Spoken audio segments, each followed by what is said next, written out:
Hello and welcome to the topic Viral Gastroenteritis in the module Gastroenterology and Hepatology. By the end of this topic, you should be able to define viral gastroenteritis, discuss the pathophysiology of viral gastroenteritis, explain the clinical presentation of viral gastroenteritis, outline the investigations in the diagnosis of viral gastroenteritis, and finally, discuss the principles of management. Let's get started.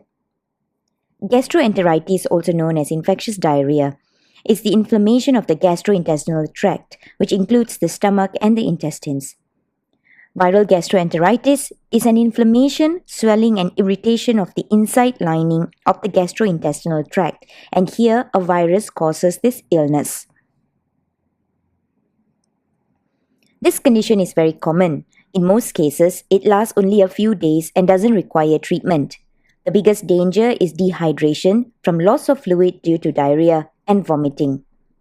Several viruses can cause gastroenteritis. Viruses can be found in the vomit and diarrhea of infected people. It can live for a long time outside the body.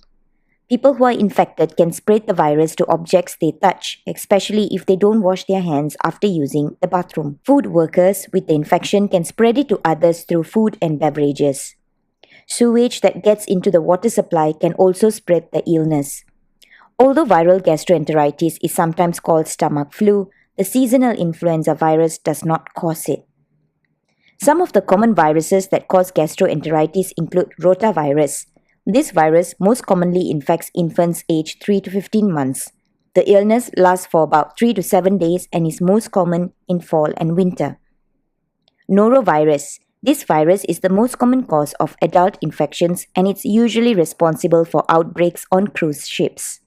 Symptoms last from 1 to 3 days and can occur any time of the year. Adenovirus. This virus occurs year-round and affects children aged 2 and younger. Symptoms last from 5 to 12 days. There are many other viruses that can also cause viral gastroenteritis. So here, the diarrhea is caused by multiple activities of the virus. Malabsorption occurs because of the destruction of gut cells called enterocytes. The toxic rotavirus protein induces calcium ion-dependent chloride secretion, disrupts the SGLT1 transporter-mediated reabsorption of water, and also apparently reduces activity of brush border membrane disaccharides. Healthy enterocytes secrete lactase into the small intestine.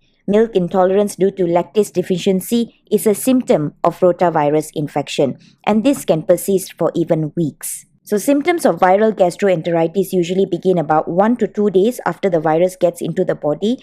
Common symptoms include nausea, vomiting, watery diarrhea, headache, fever, chills, stomach ache, and abdominal pain. Once a child is infected by the virus, there is an incubation period of about 2 days before symptoms appear.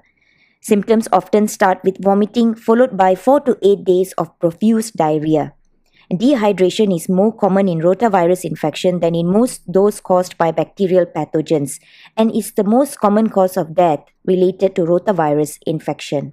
So, in terms of signs, you want to look out for clear signs of dehydration, such as decreased urine output, having increased thirst, perhaps dizziness, dark-colored urine, dry skin, tachycardia, and also hypotension in the case of shock. Investigations-wise, virology tests can be done to detect all serotypes of rotavirus A. This can be done using a test kit. Rotavirus is transmitted by the fecal-oral route via contact with contaminated hands, surfaces, and objects, and possibly by respiratory route. The feces of an infected person can contain more than 10 trillion infectious particles per gram. And other methods that can be used for investigation would be electron microscopy and PCR, which are used in research labs. So RT-PCR can detect and identify all species and serotypes of human rotavirus. So how is viral gastroenteritis treated? One is advised to consume and drink plenty of light fluids like water, ice chips, and fruit juice. Try to avoid drinking beverages that contain milk, caffeine, or alcohol. Rehydration is key. So treatment of acute rotavirus infection is non-specific and it involves management of symptoms and most importantly, maintenance of hydration.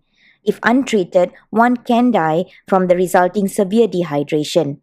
Depending on the severity of diarrhea, treatment consists of oral rehydration, during which the patient is given extra water to drink that contains small amounts of salt and sugar using oral rehydration salts.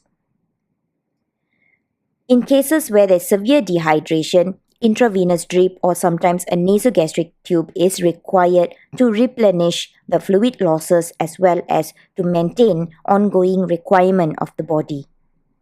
Can viral gastroenteritis be prevented? Vaccines are available to protect children from rotavirus. Healthcare providers are given shots to babies before age of 6 months. While specific treatment is usually not needed, in most cases, one just needs to ensure that the dehydration is corrected and the patient is able to consume orally in order for us to avoid any cases of severe dehydration. So in summary, viral gastroenteritis is one of the common causes of gastroenteritis. We have understood the pathophysiology and causes. The common cause would be rotavirus infection.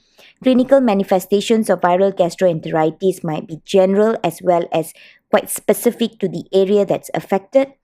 Investigations can be carried out to diagnose the particular strain of the virus, also to look at the severity of the dehydration, and finally, management is mainly supportive, which is symptomatically managing the diarrheal episodes or the vomiting episodes, as well as replenishing the fluid losses. We have come to the end of this topic. Thank you for your time.